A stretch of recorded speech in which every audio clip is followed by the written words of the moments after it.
စစ်သူကြီးအိုကြီးဟာသူ့သမီးအရင်တခြားတစ်ယောက်နဲ့အလဲလှုပ်ခံလိုက်ရမှတစ်ချက်ကြည့်ုံနဲ့တင်ချက်ချင်းရိပ်မိသွားပါတယ်။ဘာလို့လဲဆိုတော့အခုရှိမှမြင်နေရတဲ့အတူအယောင်မိန်းကလေးဝတ်ဆင်ထားတဲ့အဝတ်စားနဲ့လက်ဝတ်ရတနာတွေအားလုံးဟာသူစစ်တိုက်ထွက်သွားတဲ့10နှစ်တာကာလပတ်လုံးသမီးဖြစ်သူအတွက်ရည်ရွယ်ပြီးတကူတကလိုက်လံရှာဖွေပေးခဲ့တဲ့အဖိုးတန်ရတနာတွေဖြစ်နေလို့ပါ။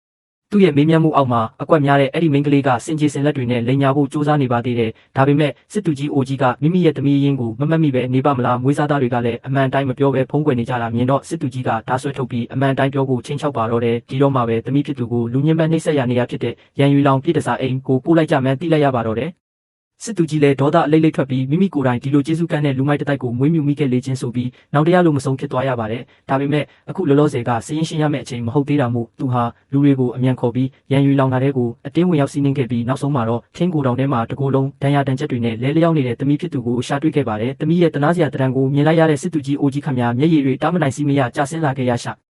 အားပါတယ်သူ့ရဲ့ခေါ်တန်ကြောင့်သမီးဖြစ်သူလည်းအာယူပြီးတတိပြန်လဲလာခဲ့ပါတယ်ကြောက်သမီးအမီသမီးကိုပွေ့ချီပြီးအပြင်ထွက်လာတဲ့အခါရန်ယူလောင်ရဲ့မိမဆိုးအိမ်ရှင်မကကြောက်လန့်နဲ့ဒူးထောက်ခွင့်လုပ်ပေးဖို့တောင်းပန်ရှာပါတယ်သမီးကိုဒီကိုပို့ကလေးကဒီပုံစံအတိုင်းဖြစ်နေတာပါသူလည်းရှိသမျှအကောင်းဆုံးတန်ရာကုဆေးတွေနဲ့ကုသပေးခဲ့ပါတယ်လို့အကြောင်းပြပါတယ်ဒါပေမဲ့စစ်သူကြီးကတော့သူမရဲ့စကားကိုလုံးဝဂရုမစိုက်ပဲဒီနေ့ကစပြီးဒီမျိုးတော့မှရန်ယူလောင်ဆိုတာဘယ်တော့မှရှိတော့မှမဟုတ်ဘူးလို့ပြတ်တပြောလိုက်ပါတယ်ဒါတွေပြီးနောက်သမီးကိုစေကုသပေးဖို့ရာစစ်သူကြီးအိမ်တော်စီခြေလန်းတွတ်နဲ့ပြန်လာခဲ့ပါတယ်ပြီးခဲ့တဲ့နှစ်တွေကသူပို့ပေးခဲ့တဲ့အဖိုးတန်နက်စေးနက်ကူထုံးတွေရှိနေတာမို့သမီးဖြစ်သူဘေးကင်းမှာပါလို့သူယုံကြည်နေခဲ့တာပါဒါပေမဲ့မွေးစားသားတွေကအဲ့ဒီဆေးတွေကိုဟိုအတူအယောင်မိန်းကလေးကိုအကုန်တိုက်ကြွေးထားနေပြီးပြီဆိုတာသူမသိရှာပါဘူးမွေးစားသားတွေအမြင်မှာတော့စစ်သူကြီးရဲ့သမီးရင်းဟာအမြဲတမ်းမောင်းမရိုင်းဆိုင်ပြီးဟိုမိန်းကလေးကိုနှိပ်စက်နေတက်လို့အခုလိုဖြစ်တာဟာသူမကိုမှတ်လောက်သားလောက်အောင်တင်းခန်းစာပေးလိုက်တာပဲလို့သတ်မှတ်ထားကြတာပါစစ်သူကြီးလည်းနက်ဆေးတွေလိုက်ရှာတဲ့အခါကျမှအားလုံးကိုမွေးစားသားတွေကဖြုံးတိပစ်လိုက်ပြီဆိုတာသိသွားပါတော့တယ်သူ့ရဲ့ဒေါသတကြီးမင်းမြတ်မှုအပေါ်သူတို့အားလုံးတခုမှပြန်မပြောရဲကြပါဘူးအဲ့ဒီအချိန်မှာပဲအတူအယောင်မိန်းကလေးကအခွင့်ကောင်းယူပြီးမိသားစုဝင်အဖြစ်တရားဝင်အတိအမှတ်ပြုခံရဖို့မြေပြင်ပေါ်ဒူးထုတ်ချလိုက်ပါတယ်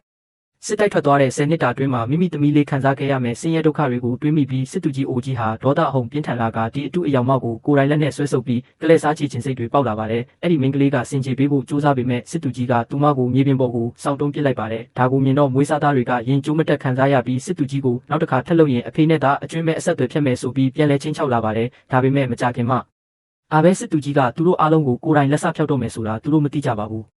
ဒီအချိန်မှာပဲသမီးရင်းလေးကနာကျင်လွန်းလို့အော်ဟစ်ရင်းတတိပြန်လဲလာပြန်ပါတယ်စစ်သူကြီးလည်းဝမ်းနဲ့ပူဆွေးမှုကိုအောက်အီးပြီးဟိုအတူအယောင်မစီပြန်လာကအဖြစ်ပေးဖို့ပြင်ပါတယ်ဒါပေမဲ့အဲ့ဒီမိန်းကလေးကလည်းဒါတွေဟာသမီးရဲ့ပစ္စည်းတွေကိုလာလူလို့အကိုတွေကဝိုင်းရိုက်လိုက်တာပါဆိုပြီးစုံပြူအောင်စင်ပါတော့တယ်ဒါပေမဲ့မွေးစားသားတွေဟာသမီးရင်းလေးရဲ့မျက်နှာပေါ်ကအမာရွတ်ဟာဘလို့ကြောင့်ရလာခဲ့လဲဆိုတာကိုလုံးဝမေ့လျော့နေကြပါပြီလွန်ခဲ့တဲ့နှစ်တွေကခွေးယူလိုက်ဆွဲခံရတဲ့ဒုတိယအကိုဖြစ်သူကိုကာကွယ်ပေးရင်းနဲ့ပဲသမီးလေးခမညာဒီအမာရွတ်ရခဲ့တာပါအဲ့ဒီတုန်းကသူတို့အားလုံးညီမလေးကိုအသက်နဲ့လဲပြီးကာကွယ်ဆောင်ရှောက်ပါမယ်လို့တစ္ဆာဆိုခဲ့ကြတာမဟုတ်ပါလားဒါပေမဲ့အခုတော့အတူအယောင်မနောက်လိုက်ပြီးသမီးရင်းလေးကိုနှိပ်စက်နေကြတာဟာတိရစ္ဆာန်ထက်တောင်ယုံညံ့နေပါပြီတွေးမိလေဒေါသထွက်လေဖြစ်တဲ့စစ်သူကြီးအိုကြီးဟာအဲ့ဒီအတူအယောင်မိန်းကလေးရဲ့တွေးကြောတွေကိုဓာတ်နဲ့ချက်ချင်းပဲဖျက်တောက်လိုက်ပါတော့တယ်သမီးဖြစ်သူခံစားခဲ့ရတဲ့နာကျင်မှုတွေကိုသူမကိုစက်တိုးပြန်လဲပေးဆက်စေချင်တာပါအဲ့ဒီအချိန်မှာပဲအင်ရှိမင်းသားကရုတ်တရက်အတင်းဝင်ရောက်လာပြီးစစ်သူကြီးကိုတတိကောင်းလာကြည်လာလို့အပြစ်တင်ပါတော့တယ်သမီးရင်းရဲ့ဆိတ်ဆက်ထားသူဖြစ်တဲ့အင်ရှိမင်းသားဟာလည်းဟိုအတူအယောင်မဘက်ကပဲရက်တည်နေခဲ့တာပါဒါပေမဲ့စစ်သူကြီးအိုကြီးကတော့ဘသူကိုမှမကြောက်ပါဘူးငါသမီးကိုဘသူပဲနာကျင်အောင်လှုပ်တွေးကြွေးကိုတွေးနေပဲဆက်စေရမယ်လို့တုံ့ပြန်လိုက်ပါတယ်အင်ရှိမင်းသားကလည်းရက်ပေါ်လော်လီရဲ့လေတံနဲ့စစ်သူကြီးရဲ့တိုင်းပြည်အပေါ်ထမ်းဆောင်ခဲ့တဲ့ကောင်းမှုတွေကိုထောက်ထားပြီးအဲ့ဒီမိန်ကလေးကိုပဲဟော်မီသားစုရဲ့တူးရဲသောသမီးကြီးအဖြစ်ထားရှိမယ်ဆိုရင်အရင်ကကိစ္စတွေကိုအစမဖော်တော့ဘူးလို့ဆိုပါတယ်ဒါပေမဲ့စစ်သူကြီးကသူ့မျက်နှာကိုလုံးဝမထောက်ထားပဲဒါကိုအင်ရှိမင်းသားရဲ့လေပင်ပေါ်ချက်ချင်းတင်လိုက်ပါတော့တယ်